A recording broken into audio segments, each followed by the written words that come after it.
By now you've probably heard the news. After months of speculation, rumours and leaks, Nintendo has finally confirmed the existence of new Nintendo Switch hardware.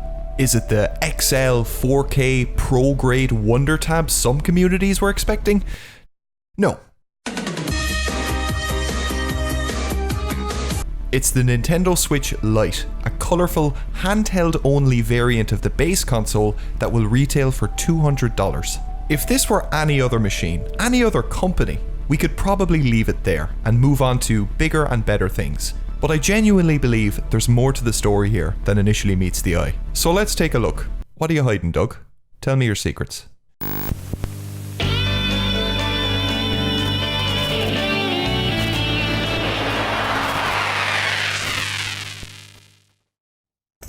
Nintendo has done a fantastic job with the Switch. Nothing about 36 million units sold says that you're on the wrong track.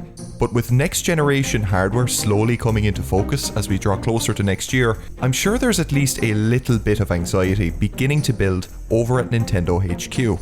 As much as Nintendo like to state that they dance to the beat of their own drum, or that they don't get involved in the tit-for-tat escalations we often see between Sony and Microsoft, it's foolish to consider their business model as totally invulnerable to outside influence. Bottom line is, if the Switch had sucked, most gamers would have just stuck to their PS4s, their Xbox Ones, or their PCs. Thankfully, that didn't happen, and the Switch was and still is a hit. Launching at the tail end of a console generation is always a risky move, but thanks to the right games and the right price, along with refreshing Play It Anywhere PR, the Switch built momentum. We don't have any plans at the moment to do PC. Do you guys not have the Nintendo Switch? Oh geez, I really bit the big one this time.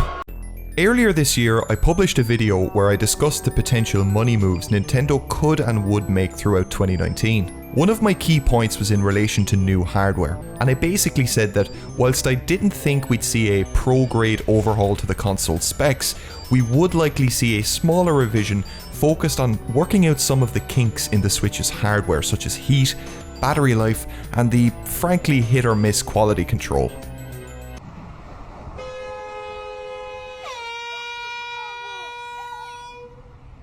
Now, whilst I certainly didn't anticipate seeing a Switch bereft of its switching feature, or a Game Boy, if you will, all of the little under-the-hood changes Nintendo are making to the Switch Lite are definitely in line with the hopes and expectations of myself and many others in the community. 皆様に心より感謝申し上げます。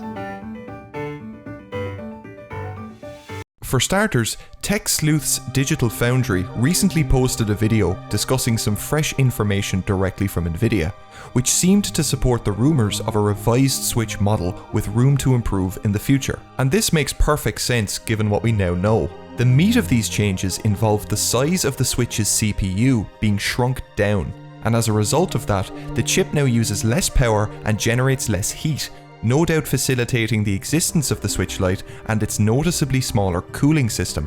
That's not all though. These core changes are also being brought across to the standard Switch console moving forward.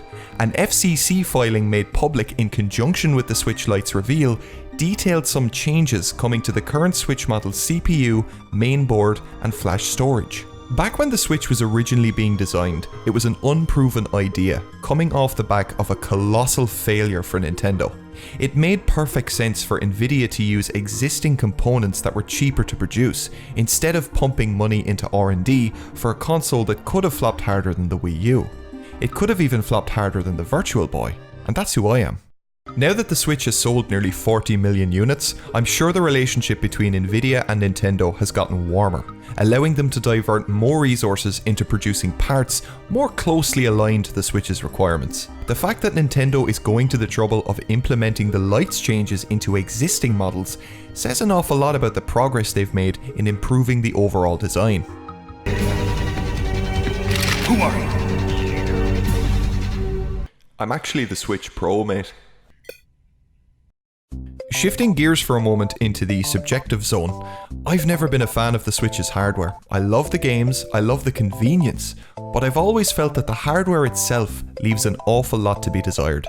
The Joy-Cons, the buttons, the overall feel of the device in your hand. When the Switch was originally announced, I had a certain level of expectation based on the Nintendo name alone. After the shiny and new phase wore off, and I went through 2 separate pairs of Joy-Cons and a whole Switch due to battery failure, I was left less than impressed. This was further compounded when I went and picked up a slim PS Vita so that I could do bad things to it with my PC. I've ragged on the Vita since day one of this channel, but as a handheld gaming device, it feels sublime to use next to the Switch's delicate, creaky composure.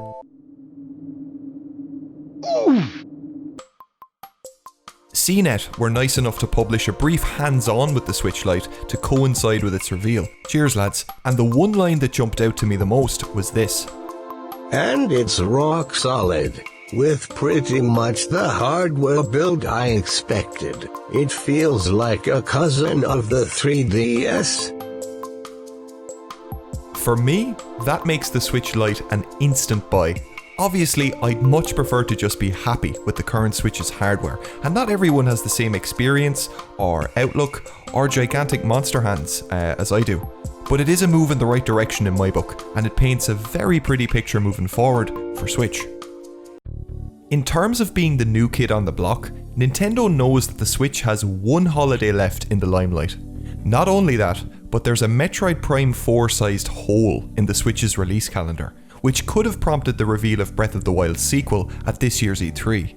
Regardless, specific efforts are being made to get as many Switches into as many hands as possible, and the Switch Lite is that plan in motion. So where does that leave the upgraded, only for professional Switch we heard so much about earlier this year? Well, given the timing of the Switch Lite's release, and the impending launch of next-gen consoles, it's really hard to see an opening for Nintendo to go for the hardcore market before 2021 at the earliest. What we can assume though is that the changes made to both the Switch and the Switch Lite will serve as the bedrock for any future upgrades made to the Switch's hardware.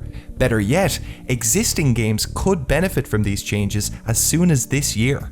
This is Nintendo though. The same company that provides us with Nintendo Switch Online and its great features like NES games and an app. So they might just release another console in February. Sucks to be us!